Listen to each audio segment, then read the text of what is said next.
What's up guys, it's Double Zug. So I'm going to be going through each boss in Mogashan Vaults and giving some quick tips for each healing spec, a talent build, some general play pattern suggestions, CD usage suggestions. This encounter is not super complex. We're really going to be focusing on two things here. Number one is living the explosion. The major damage instance that's going to be threatening in this encounter is when all the bosses reach 100% energy. I'm assuming you're doing the stack up strat because I think it's the easiest, and I don't think the damage check is that hard that like most guilds can't do this. You can even kind of juice it, even get through 2 explosions if you really have to, and I think that's just much easier than doing the like traditional Blizzard intended way of doing this boss. So again, really you're going to be focusing on 2 things. Number one, living the explosion and helping your raid live the explosion, which is important as a healer, right? And secondly, you're going to be focused on doing the maximum amount of healing you can do while painting, which requires you to move. The third thing here is that there's a damage amp on the bosses based on how many tiles you've painted, so certain specs can also take advantage of that. So let's start with the priest specs here. Discipline Priest is very, very powerful in this encounter because it does basically all of the things I just talked about very, very well.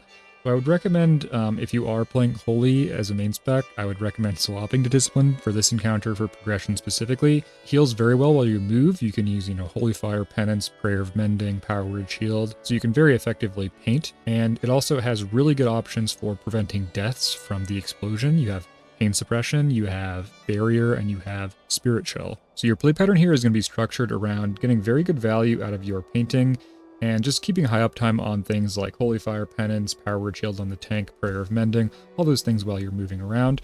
For talent builds on this encounter for Discipline, your first talent doesn't matter. Second talent should always be Feather, and this goes for Holy as well. You can always pre-place Feathers by the crystals for painting, and then, you can just recharge the charges up as the pull timer's going. These Feathers last a very, very long time. Very good value for your other painters as well as, good value for you with the Feathers, so no reason to ever not take this spell. For Discipline, I think for HPS parsing specifically, Solace is going to be really good. The extra damage conversion on Solace versus Holy Fire is also nice because of that damage amp, but for DPS parsing, the difference is going to be very, very big, and you definitely want to play Bender. You can get like 2 uses of Bender here, potentially 3 if you're like a 2-minute and 12-second kill like this, where Bender's going to be really, really great. But generally speaking, I would take Bender for like a balanced approach, but if you're HPS parsing, you want to go Solace. For our fourth defensiveness talents here, Angelic Bulwark and Desperate Prayer are both pretty good. I think Bulwark is nice because it's just always going to proc on the explosion pretty much every time. And Desperate Prayer is just like slightly better if you use it perfectly, but they're both very close. You just always take twist on this fight. There's not any ads or anything like that you can snipe value on this on, but just having this both during execute as well as after the explosion, you're basically guaranteed to proc this because it's going to bring players very, very low in the raid. Also, with the damage amplification and Atonement double dipping on twist, just a very powerful option. For your last row in this here, I would take Halo 425 man. It's going to be very effective at healing players that are spread out, especially if you don't have to paint and you're in the center here. It's going to hit like the tanks, the melee, and all the painters, which is really, really nice. It also lines up decently well. You can cast like 1 on pull, 1 for the explosion, and then a third after that if your kill time's long enough. If you can fully turret and you never have to paint, Divine Star is a decent option in 25 man. For 10 man though, I would kind of probably just play Cascade. Generally speaking, I kind of like to paint like in the corners here as a healer where you can keep range on the tanks and the bosses. And in that environment, a Cascade can heal everyone in the raid, whereas a Halo is only going to, reach out to here. It's not going to heal players painting over here. So for 10 man, as you can see in these HPS logs, it's either Cascade or Divine Star. I think that's relatively reasonable. I played Cascade on this encounter personally in 10 man. When it comes to glyphs here, I'd run a very defensive setup with Fade and Inner Sanctum for 16% magic DR for that explosion. I'd also take range if you're going to be painting 10 yards of extra range on all your, Holy Fire, Smite, etc. is going to be very powerful. Yeah, so that's really it. The only super important thing for play pattern in this encounter is that Smite is going to be slightly better with the damage amp. It's still not great, but you can Smite a little bit more than you otherwise would if you're turreting. But if you have to paint, you're definitely going to want to be focusing on all those instant cast spells, Palm, Power Word Shield, Holy Fire, Penance, etc. And you are a very good painter on Discipline Priest, so I would tend towards painting as much as possible rather than just sitting in the middle of a room and turreting. Also, don't overpaint and miss your window for Barrier and Spirit Shell. Spirit Shell takes a while to set up, and you need to get that time to cast 4 or 5 prayers of healing on the raid, and that's going to be much more effective at killing the boss than just doing 1 more paint. For Holy Priest here, it's going to be very similar to Discipline in terms of like your talent setups and everything like that, and your glyphs. But I would definitely consider, if you are playing Holy on this fight, especially in 10 man. In 10 man, I just would play Discipline, but in 25 man, It's a little bit less troll to play Holy Priest. You can see I'm Holy Priesting in a GKP here and doing really good HPS with like him and Divine Star and stuff like that. But, you know, it is still kind of trolling because that barrier, Spirit Shell, Power Word Shield, Pain Suppression, all that stuff is just very, very effective on this fight, as well as the damage conversion, making the HPS gap a lot less. For talent setups on this, I would definitely run Solace. You can see a lot of players here running Mindbender. I think this is just incorrect. With the damage amp on this fight, as well as Solace just being overall slightly better, especially if you run Yu'lon. I definitely would play Solace on this encounter. Obviously, Feather is super insane. For your defensiveness stuff, doesn't really matter, but I think Desperate Prayer is a little bit better than Bulwark for Holy specifically, because it just scales better with all your stuff. I would still definitely run Twist. However, Divine Insight's like okay-ish. You can see Lightwater's doing like 120 with Divine Insight. So the difference here is not like hugely significant, and for 25 man, I would definitely run Divine Star on Holy. However, you could probably also just run Halo just fine. For Holy, what I generally would recommend doing is hymning sometime that's not the explosion to top all the players that are painting. Generally speaking, that's going to be best for like killing the boss, and potentially not for like your own HPS parses, but I think it's best for killing the boss. And then for the explosion, if you have Divine Star, you can get 1 or 2 Divine Stars on the whole raid out, and that's going to do insane healing. In 10 man, again, I would definitely just try to play Discipline, but if you don't play Discipline, Cascade and Halo get a little bit better in that environment, especially if you're painting. Last thing to mention here is you can set up your Solace in the middle, but as you're painting, don't be afraid to swap to single target Chakra if the tank drops. Serenity is really, really nice while you're moving because it's instant cast. Although you will lose a significant amount of value on the palms you're throwing out, but you will also get some renew value there, so just something to keep in mind as you're moving. Alright, so next let's talk about Mistweaver Monk. This is another spec that's incredible at living the explosion personally. Obviously it doesn't have great raid CDs, but also benefits hugely from the damage amp. So what you're going to be focusing on here with a Mistweaver Monk is just like full uptime, spamming Spinning Crane Kick and Blackout Kick into the boss. They'll do very, very high DPS, very, very high HPS. Ideally, for your parses, you don't want to paint. You can see here I'm not painting. But if you do have to paint, it's not terrible, right? You can set up your Transcendence either outside of the raid or in the stack. Paint, Transcend back, or Transcend out, paint, and then run back. You're generally going to be running Tiger's Lust here because it's good for both your own personal sprint if you have to paint, as well as purging anything like the mine roots. One last thing to mention for Priest as well, I forgot to mention, is MD will clear those roots. However, as a healer, your mana is very valuable, and MD costs a lot of mana, so ideally you'd be getting it purged other ways by Freedoms, or, you know, something like a Freedom Totem from a Shaman, which is also a really great way to do it. Luckily enough for us, the talent build and play pattern for this fight is just incredibly simple for Mistweaver for both damage and healing parsing. You just kind of go the standard build of Tiger's Lust. I would run Chi Burst here. You could potentially maybe get a little bit more damage with something like Zen Sphere if you play it perfectly. I'm not certain there, but I don't see anybody playing it, so you know, who knows. You do get 4 enemy hits on this on the bosses if you play it right, and having the burst AoE to cast this, you know, on the melee stack and then on the entire raid after the pop goes out is very, very good healing. Chi Brew is just obvious, it's the best. Your stun / Ring of Peace doesn't matter. You definitely want Diffuse here because it allows you to soak the explosion, 90% DR, incredible. However, what I would use this for is soaking any kind of mine that's like in a bad spot, and then you can just use your Zen meditation to soak your explosion. If you get 2 explosions, you obviously can diffuse one and Zen med the other, but I just find Zen med to be like a little bit safer of an option. It lasts longer, so you don't have to like time it as perfectly, and diffuse is really nice for soaking mines that are like in a bad spot. You can just be a hero, you know, Tiger's Lust out, soak the mine, go back to the boss.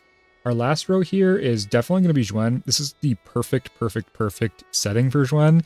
It's a very short fight, like 2 minutes, sub 2 minutes. You get all the full cleave value on the Tiger. The healing it does isn't insignificant. It's going to, you know, top players as they're painting, keep the tanks topped, keep the melee topped through any kind of mine explosions or puddles. And again, because the fight's so short, you know, if this was like a 3-minute fight, you might run Rushing Jade Wind, but the damage here and the healing, very powerful. So both 10 and 25 man, there is one parse here with Rushing Jade Wind in 10 man that does really well, although I just think this is because the other healers were sandbagging. So that's Mistweaver. Again, very simple. You can see the cast pattern here of like the rank 1 HPS. Like it's literally you just spam Spinning Crane Kick and Blackout Kick. You can use all your Chi Brews to get extra Blackout Kicks. You don't really want to Tiger Palm much, just keep the buff up. Also, you literally don't even need to cast Thunder Focus D. The only time you should really be renewing Misting with this style is on pull. You could do like a full spread of Rem on pull, and then as the boss is pulling, you could Thunder Focus T reset. You can see there I hard trolled by missing my diffuse magic somehow, just because I'm like terrible at the game. Don't do that. Don't do obviously don't do that. Yeah, so you don't ever need to really press Rem on this fight. The damage amp plus your cleave with Blackout Kick means that Spinning Crane Kick and Blackout Kick are just by far your most efficient buttons, damage and healing wise. One last thing to mention is your statue placement. So you could be tempted like on pull to just put your statue like here between the bosses where you pull, but I would recommend putting it a little bit further back so that it can reach the melee and some of the range that are out painting. Try to place it relatively close to where you're going to stack for the explosion. For glyphs here, it's pretty simple stuff. This is a glyph of Spinning Crane Kick option if you do take one. If you don't take one, you obviously don't need this. I'd also potentially take Renewing Mist here just to force your rems out more onto the players that are far away doing some painting so you can get some passive healing on them. You're not going to be uplifting and you're not really going to be casting rem though, so this shouldn't really matter too much at all. You can kind of just take whatever. Again, I do think there's potential here for Zen Sphere maybe, but nobody plays it. I don't play it, so something to maybe mess around with, although G-Burst is just so good that it's hard to not play it, and it's very global efficient. Restoration Druid, this fight's very straightforward. We don't have any like super cheese stuff we can do here. Displacer Beast is really nice just for painting, like if you only have to paint 1 or 2 times, it should be up. You can like blink out, paint kind of far away, leave the closer ones to people with less good movement abilities, but ideally if you're HPS, you wouldn't be painting. However, because we're so mobile, so much of our spells are instant cast, it's not terrible for us to paint, kind of similar to Discipline Priest. Ysera's Gift is just default, never, don't take this. Third doesn't matter. For HPS, you definitely want to take Soul of the Forest here. However, I think there is maybe some tech with like Incarn, especially if you're lacking healing CTs, which you really shouldn't be. You could potentially like blanket Life Blooms previously to the explosion, heal some, painting damage, and then have the last couple of seconds of your Incarn to like get your Tranquility with it inside of the explosion. Kind of interesting stuff here, although like I think potentially Incarn perfectly played could be the best option here, but I think Soul of the Forest is just generically really, really strong, having some juiced wild growths. Pretty effective, so either one I think is good, but I think Soul of the Forest is going to be easier to play with. Plus, we have the PvP set bonus, we have the tier set bonus for Swiftman CD, which makes this a little bit better. Our second to last talent doesn't matter, and our last talent's kind of interesting here. I would generically take Heart of the Wild for this encounter. I think it's going to be the best option for pure HPS because 25% healing for 45 seconds on a fight that lasts 2 minutes is insane. Nature's Vigil is going to be close, but I think Heart of the Wild is just the best raw HPS here. I also think it's by far the best damage option. If you do want to do damage, you can just go Heart of the Wild, spread your, you can see here, what is he doing? He's doing probably spreading dots, right? Yeah, he's spreading Moonfire Rake, doing a couple Hurricanes, that's basically it. He's doing like 63k DPS, so not terrible. The amount of healing that he's doing with this strategy is basically just Trank and a couple of Wild Growths. Doing like 60k, right? He is spiking decently high with that Tranquility, but generally, if you have like the overhealing to actually do this, you can just play balance and use a Heart of the Wild Tranquility and do similar effective healing. So not the greatest strategy here. But either way, I think you do take Heart of the Wild on this fight, either for both pure HPS or DPS. And while you might think with the damage amp this is a Dream of Cenarius fight, it's just not. Both the Dream of Cenarius is just terrible. Because the fight's short and these cooldowns are so effective, for damage you want Heart of the Wild, and for healing you want Heart of the Wild or Vigil. I think again for healing they're pretty close, so you can take whichever one you prefer, but you can see that rank 1 with Heart is like still 12k ahead of the highest with Vigil and 25 man. In 10 man it's probably closer because Tranquility won't be as big in 10 man. When it comes to glyphs here, not really anything special. You kind of just want to take the standard F-Flow, Wild Growth, plus whatever. For defensives, you can obviously Bear Form and Might of Ursoc the Explosion, which is going to be twofoldly effective, right? If you have Rejuves out, it's going to increase your HP, which is going to make your Bloom a little bit bigger. It's going to make you pretty much immortal. Barkskin plus Bear Form plus max HP. Pretty effective, right? You can also Iron Bark somebody who's super squishy. Same thing with like Priest, right? You can always Pain Suppression, Cheeky Coon somebody who's dying regularly to the explosion just to save them. The tank shouldn't really need too many externals on this encounter, in my experience. Speaking of Mushroom, I would definitely snapshot your first F-Flow with Lust. Try to put it on like the place where the melee are going to be. Ideally, your bosses wouldn't get moved too much. You definitely want to Bloom when the first explosion happens. You don't, want to sit on that snapshot the whole fight. And then after you do that first bloom, you definitely want to be casting your bloom every like 15-20 seconds after that. You can see that's what this log did. There was one bloom here when the explosion happened, and they did another bloom here. However, I think, you're probably better off blooming, 3 or 4 times on this encounter.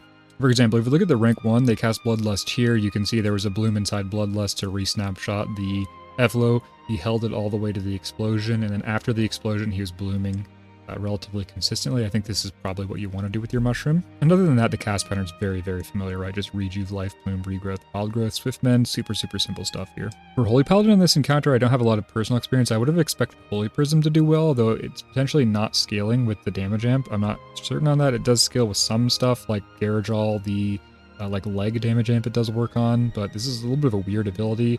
It seems like pretty much everybody playing Light's Hammer. Light's Hammer is nice because it does lots of AoE healing. It lines up well. You can use it on pull and then with the explosion.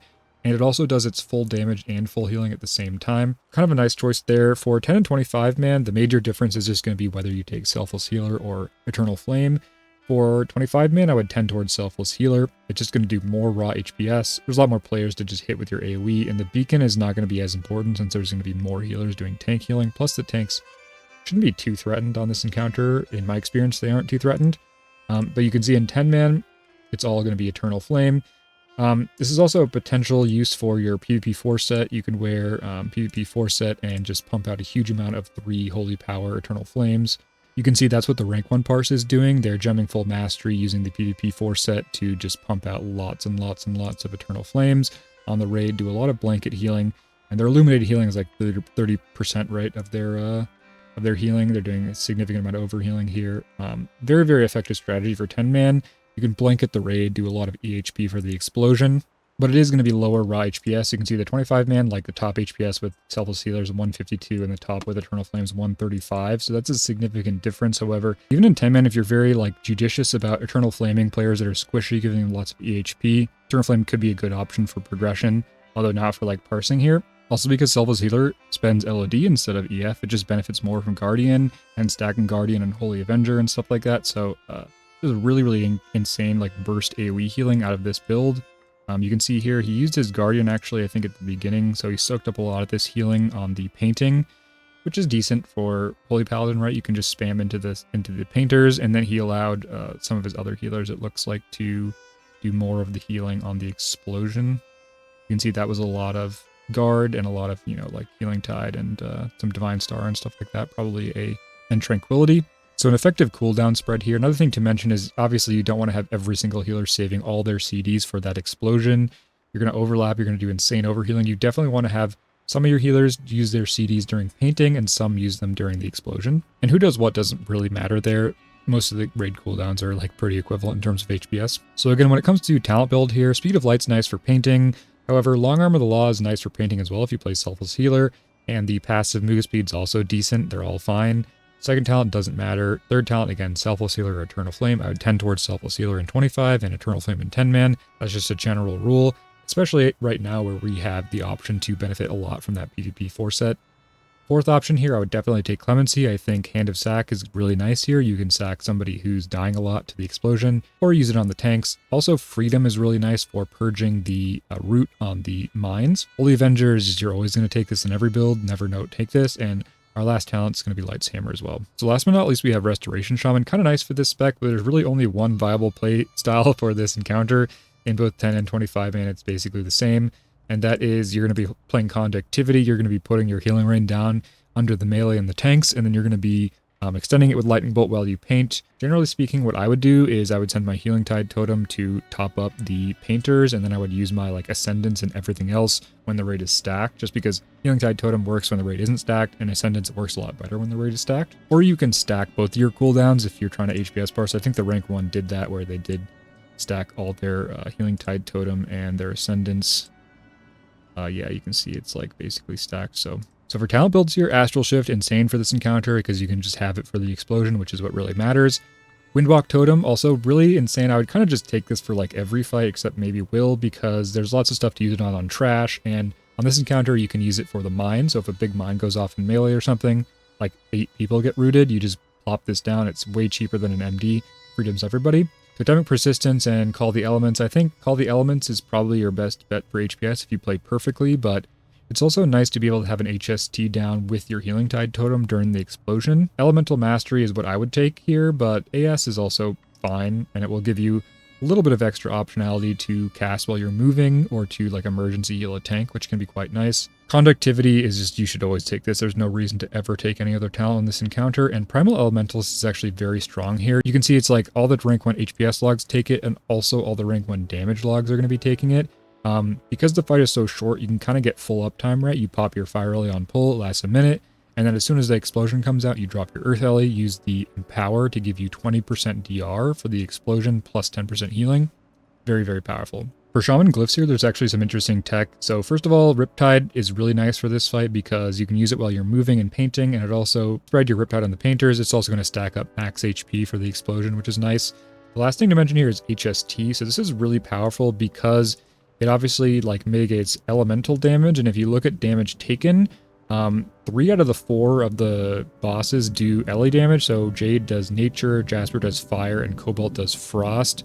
Amethyst does like purple, which I think is like, darkness damage or something. There's some weird category for this. I'm not sure what it is, but 3 of the 4 do damage, which is mitigated by this glyph. And that's just insane. It can be really nice if you have this glyph to press a healing stream totem right before the explosion to get that 10% DR. Another reason to have persistence, right? Because you can have an HST out if you're going to healing tide totem the explosion as well. That's really it when it comes to tech for Shaman on this encounter. Pretty simple, right? Just healing rain down onto the stack and then do as much as you can while moving, which is going to look mostly like Lightning Bolt / Riptide / pressing your Spirit Walker's Grace and maybe sending some chain heals.